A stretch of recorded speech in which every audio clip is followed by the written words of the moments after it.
we're working together to do things, like we just charged up a cluster cannon. But at the same time, you want to be the person doing the best. And there is reward for being yeah, absolutely. There are bragging rights and other capabilities as well.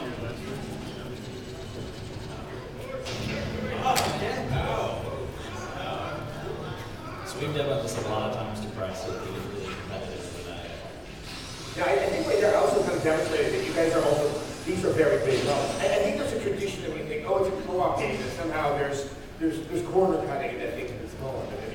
Those are things that you've been building from Ratchet to Ratchet, you guys have been trying to do. Yeah, I mean, absolutely. That's kind of how we see our unique place. I mean, we want to have a co-op game that's about working together, but at the same time, we want it to be something where people play through it to experience the story and to experience the good plans that we're Oh, I think I want to point out, you don't have to play just with 4 people. You can play with 2 people. You can play it all by yourself. Absolutely. We support any player configuration from 1 to 4 players. And really, kind of our design manifesto is to make it easy for people to just pick up a controller, jump into a game, and have fun. So we support offline. You can play together on the couch. We support online, and we support any combinations of two. How that's physically possible, I would love to know. So yeah, it's Clank if there's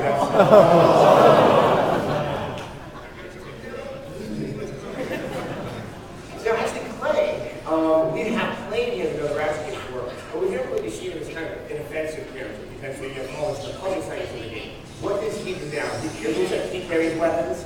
Yeah, absolutely. I mean, he was a super weapon initially, so we think it makes a lot of sense for him to be just a powerful little powerhouse of weaponry and playing through moves and everything else. But we didn't want him to feel too small or underpowered at all.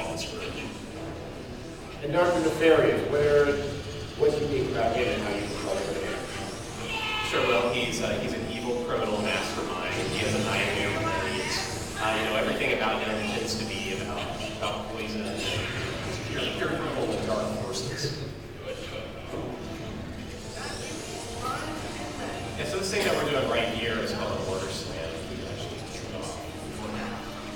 Thank you. Do it.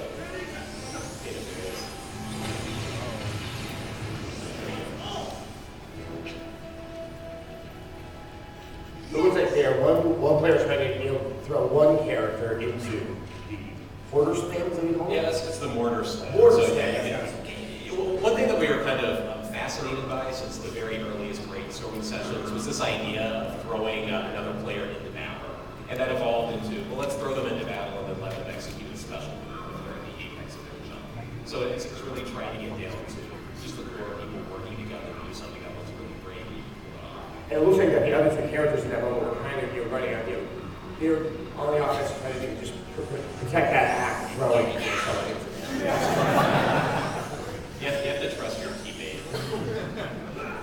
Which is nearly impossible sometimes.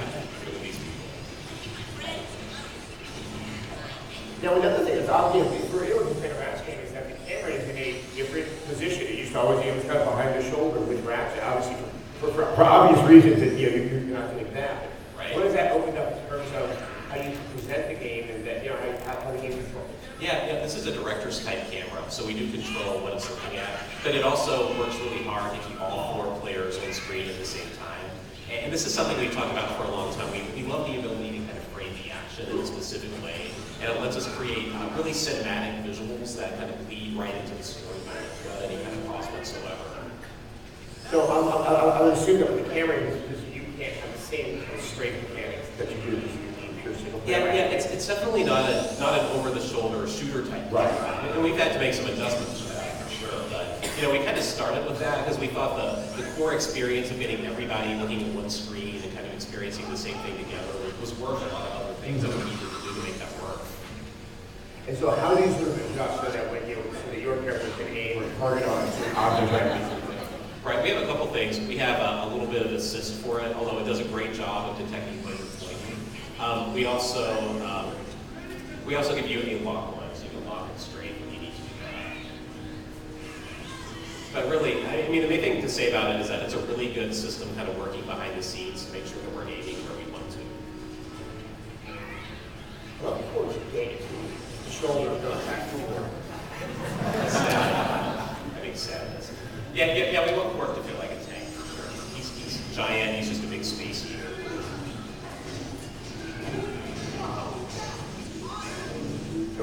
consider this a boss battle, or is this just sort of mid-level? We think of this as just a really big game. You know, we like these enemies that kind of focus the player's attention on one thing. I think this actually is really going to kind of see, like, we are dealing with a variety of references we've done in any kind of Ratchet game. The idea that with multiple players, you would all use the same one at the same time. That is really our focus, and that's not to say that we don't have some special abilities, but this is a game that really is about coordinating weapon use with the team. So we put a lot of our effort into weapons that feel really great to use. Yeah, that must have been interesting to actually go through the development of the weapons and kept it to the cooperative nature. It's been a fun new challenge for us. You know, after working with so many of these games and making so many weapons, it was really great to have this new cool thing to sink our teeth into. And we've had more ideas than we know what to do with. Yeah, are all the weapons brand new, or are we going to see something classic? Not left to do that right now. I'm very sorry. Now, has the graphical engine made any changes since Ratchet Clank? This does look even better. Yeah, we've had a variety of upgrades, some of which have been made possible just by our tech evolving, and some are things that we can do because of this new camera type. So, you know, we have things like screen space ambient occlusion going on. We have a lot of post processes. This is, you know, really is the next evolution of Insomniac's engine that we're seeing here.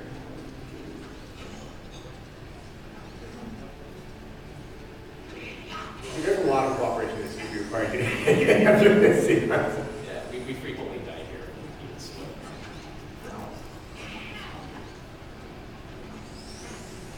semi-miraculous that we're making this one.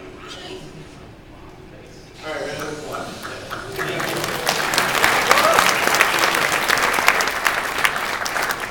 You guys finally figured out? Though Chad probably died more than that than the rest of us combined. So obviously, Sad. if both are still in the game, then obviously the currency that's run all of the Ratchet games is still there. What are we using both on? Are you still buying weapons? Yeah, I mean, there's still a foundation of the economy. So, you know, think weapons, upgrades, other cool things.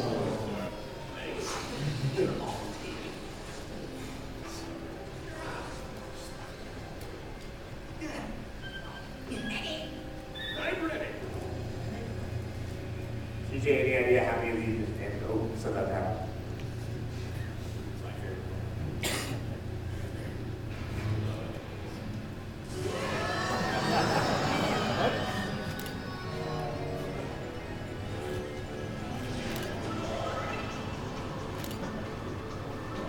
Now, move towards the fan.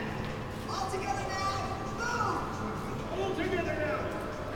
Yeah, this thing's called the wind turbine for obvious reasons. Every time we tweak this a little bit, we think that's something that Peter could do, and then we practice it over and over, and we still have to coordinate. It's really quite tough to coordinate even this. So all four of you trying to land on your own respective circle? Yeah, right now we're trying to hold hands and stay together. So we can have enough wind resistance. All it takes is one person who's a little bit twitchy, such as James Stevenson. I have to check.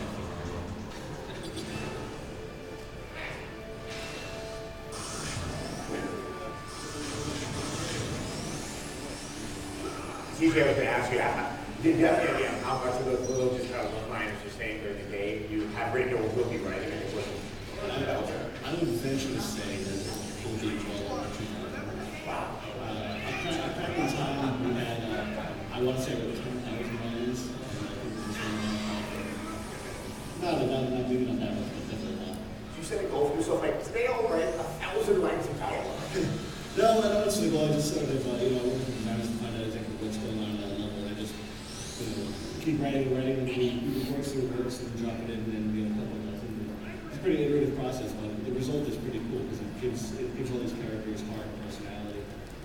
Now, what are the added challenges since you play with 1, 2, 3, or 4 characters for you to kind of write the story so it all kind of ties together, no matter how many people are playing? Yeah, sure. Well, the biggest challenge is that since, like Chuck was saying, there could be any combination of players, I'm trying to find, write different kinds of conversations depending on which character is going to be on screen. Like, we know that we want Orc and Ferris to kind of Clank and Ratchet working together, and the leaders up here around history reading everything. So it's definitely just writing like a lot of different versions of a lot of different situations just to make sure that people can still get that personality regardless of who they're playing. I'm just curious, throughout the games, have you ever kind of made the excuse in your head why nefarious never really identified Ratchet Clank as the larger problem to his evil deeds in court, who he seems to be so maniacally obsessed with? Yeah, you know, it's funny, it's so true. It's like you should be concerned with Ratchet Clank and the but you just can't ask for logic with comparison. He's so crazy that anything he says goes. If you ever look logical, yeah. And plus, Corpus is really bad. He's always got a spot in his mind. So I think we have chat a second. Also, you guys are all playing this here together, but you can also be playing this online and it's drop in, drop out. Yes. Absolutely, that's our thing. We want to make it really easy for people to jump into games and just have a great time with it. So, I could be here, other people could be far away, or any combination of that. So if you 2 on one couch and then 2, off somewhere else. Yeah, absolutely.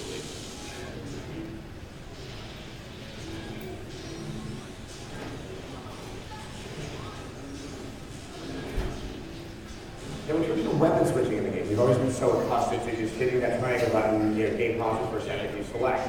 I don't see how that can be done in the course of a co-op game. So how's that be implemented? That's one of those things that we have to look at and streamline a little bit. It's true that you don't want to wait for your friend while they're selecting a weapon or while they're in a vendor. So we've done a lot to streamline those things. But, at the same time, we realize that those things are kind of a crucial part of the DNA of the series. And we have to account for And you're still tinkering around with that. Yeah, absolutely. So that is the first world exclusive public demo of Ratchet Clank.